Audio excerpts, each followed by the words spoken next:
Hello, welcome back to Galactic Reviews, and I recently watched the show Acolyte.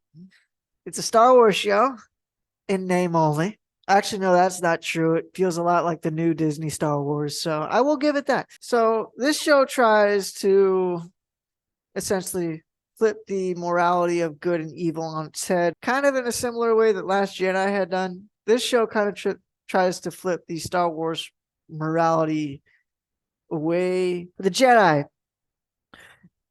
if they should even be called that. The Jedi are essentially nothing more than political people. The Jedi are essentially nothing more than political pundits just doing what they want in order to get up higher on the ranks and don't look for good or evil. Don't fight against, try not to fight against, don't fight against the evil. Don't try to do any of the, like, help mediate politics or any of that stuff. No, no, no. They're trying to be political figures themselves, it seems. They're trying to be political figures themselves. And the bad guys are essentially people that were wronged by the Jedi that want to find justice by killing every single one of them. So yeah, there's that. So there's there's that conflict of like, so the good guys are good guys in what seems to be name only and seem to go behind people's back. And the bad guys are people that do evil things but have good intentions, supposedly, even though they're kind of crappy, sucky, stupid intentions, but they are trying to portray them as good intentions. There's a whole bunch of continuity errors, so much so that Wikipedia had to change something in order to make it in continuity, even though that previous had not been the case. Mundi's age had changed from being 70 in, I think, episode 3 when he died and the Empire came out to being about 130, because this is 100 years before episode 3.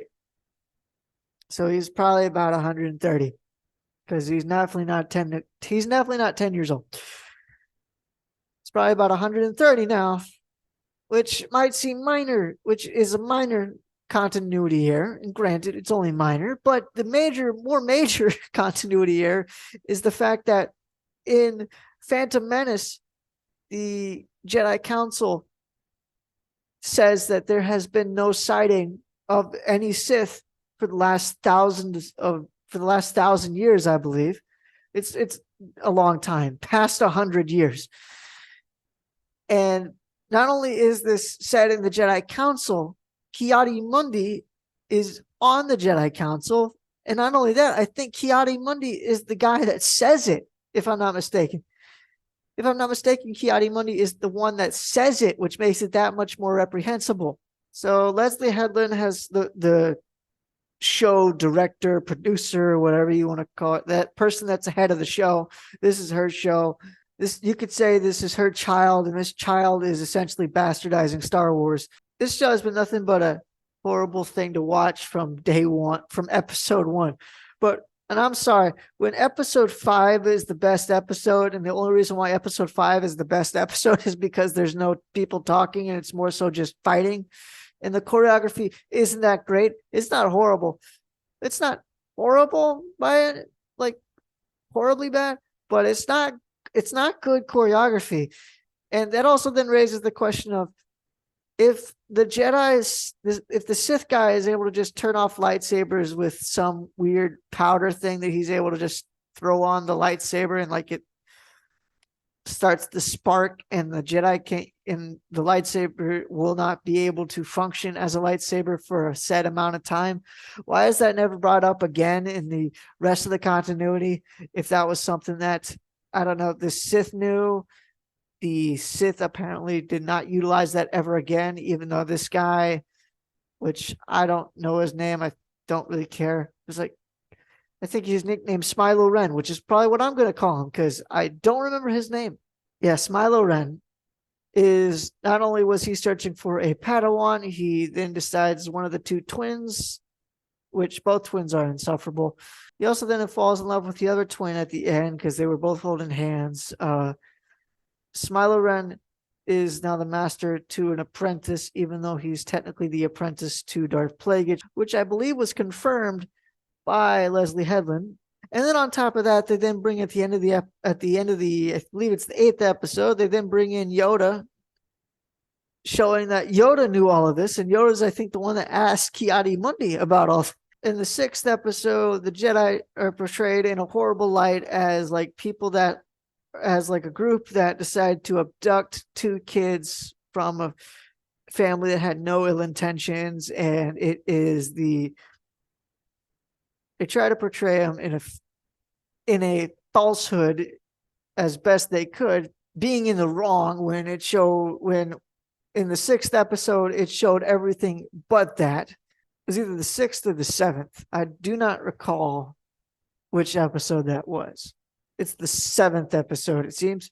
It is the 7th episode, and it seems like the way that they approached that 7th episode is to oh boy, to try to portray the Jedi in a certain light, trying to show them to be bad. However, in the episode, they don't really do that. Instead, they kind of they don't really do that to the audience. Instead, they only do that for the only ones that think that is through the vindication of the writers only. Like, the writers didn't portray that in their work, which is why they had to say it a lot outside of the work, because it was not clear, because one of the guys committed suicide because of what he did what he supposedly did in episode 7. However, it showed him really not doing much of anything in episode 7, and instead getting beat the crap out of and essentially take his body taken over and beaten the crap out of by one of his friends, and that was it.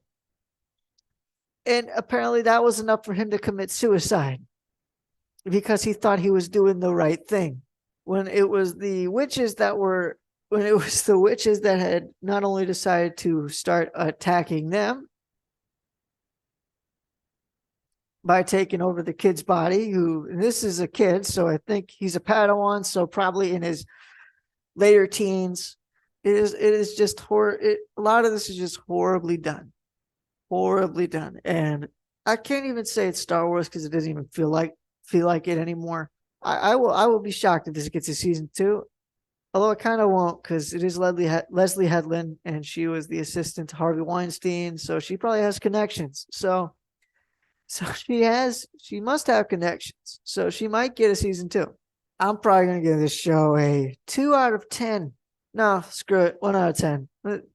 There's nothing redeemable about the show. You could argue maybe the music, but I think that keeps it from being a 0.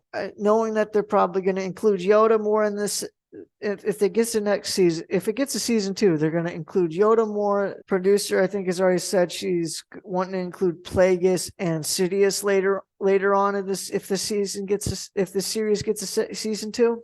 But let me know what you guys think in the comment section down below, whether or not you like the Acolyte, dislike the Acolyte, and what part of the Acolyte you disliked the most.